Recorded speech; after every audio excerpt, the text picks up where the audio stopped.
सबसे पहले अभी हम आपको बताते चले कि बिहार में जो शिक्षक बहाली हो रही है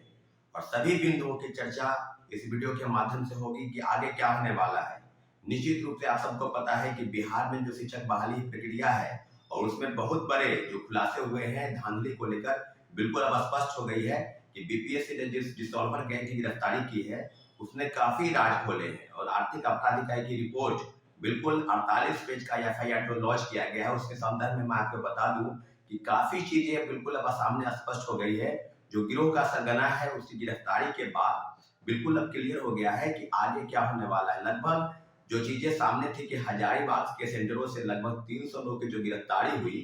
क्या उतना ही गिरफ्तारी थी या और लोगों को गिरफ्तार होना चाहिए था या क्या क्या है, तो सारी चीजें बिल्कुल है कि बनारस में और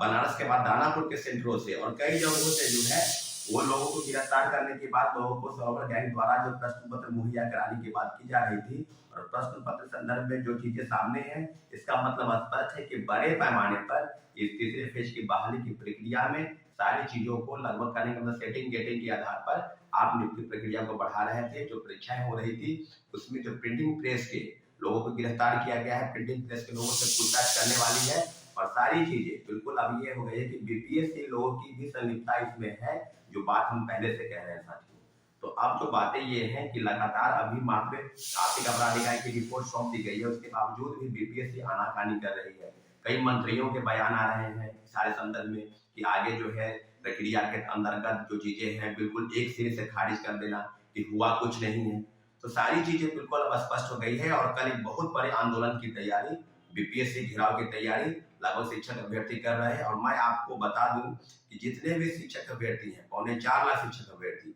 अब जो सेटिंग गेटिंग के खेल में फंसे हैं, जो पैसे देकर नौकरी करना चाहते हैं, उनके लिए तो बात अलग है, लेकिन इतना जरूर है कि पूरा प्रयास है कि तीसरे फेज की बहाली की प्रक्रिया जो पेपर लीक हो चुका है उसको रद्द करने की तरफ में शिक्षक अभ्यर्थी आगे बढ़ेंगे। ये अंतिम मौका है। अगर आप सोचते हैं कि वीडियो देखकर कई चीजों को आप समझकर और लोगों को बस न्यूज पेपर पढ़कर और चीजों को आप समझ लेंगे, इतना जरूर है कि ये अंतिम मौका है, अंतिम लड़ाई है जिसमें आपको आना है, शामिल होना है और निश्चित रूप से तीसरे फेज की बहाली की प्रक्रिया में आर्थिक अपराध इकाई की रिपोर्ट जिस प्रकार से आगे बढ़ रही है, तो वो मुझे लगता है कि मुख्य सरगना का जो केंद्र बिंदु है या जो सरगना है वो बीपीएससी के अंदर ही बैठा है और बीपीएससी के अधिकारियों और कर्मचारियों से पूछताछ के बाद वो बिल्कुल दूध की तरह पानी की तरह बिल्कुल साफ हो जाएगा कि मामला कहाँ पर आके अटका है। लेकिन इतना जरूर है,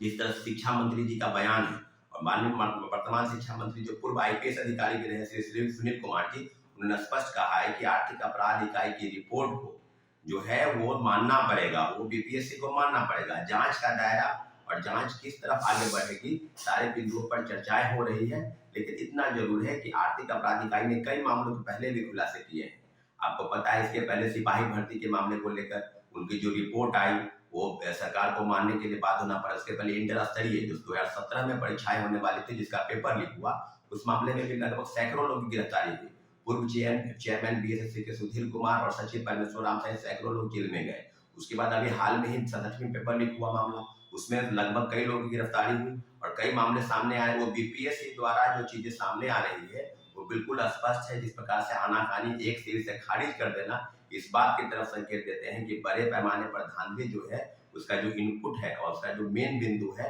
वो बीपीएससी के अंदर ही बैठा हुआ है। और बीपीएससी द्वारा जो संचालित है प्रिंटिंग प्रेस में क्वेश्चन छपने से पहले पेन ड्राइव में क्वेश्चन चला जाना, मुझे लगता है कि कहीं ना कहीं ये बहुत बड़ी जो साजिश बीपीएससी के अंदर से रची जा रही थी, इस सारे साजिशों का पर्दाफाश आर्थिक अपराध इकाई बिल्कुल समय कर लेगी। अब मुझे उम्मीद है कि सारे बिंदुओं पर आर्थिक अपराध इकाई की रिपोर्ट को सरकार को मानना पड़ेगा, बीपीएससी को मानना पड़ेगा और निश्चित रूप से पेपर जो लीक हुआ है उसको रद्द करना पड़ेगा, क्योंकि आप सबको पता है। और लेकिन मैं आपको उस बिंदु पर आना चाहता हूँ जिस बिंदु पर लड़ाई आगे बढ़ेगी और कल बहुत बड़े आंदोलन की तैयारी में जितने भी शिक्षक अभ्यर्थी हैं और जो ये चाहते हैं, सिर्फ शिक्षक अभ्यर्थी ही नहीं, दरोगा, पुलिस, सिपाही, बीपीएससी, सिविल सेवा आदि कई जो कंपटीशन की तैयारी करने वाले इस प्रदेश के लोग युवा और नौजवान हैं, उनके साथ बहुत बड़ा छल और षड्यंत्र इस सरकार द्वारा किया जा रहा है। सारे मामलों पर आप आगे बढ़े और निश्चित रूप से प्रोटेस्ट में भाग लें और अपने हक की लड़ाई के लिए निश्चित रूप से जो चीजें सामने आ रही हैं उसके लिए आप बिल्कुल, आपको ये लड़ाई आपकी है।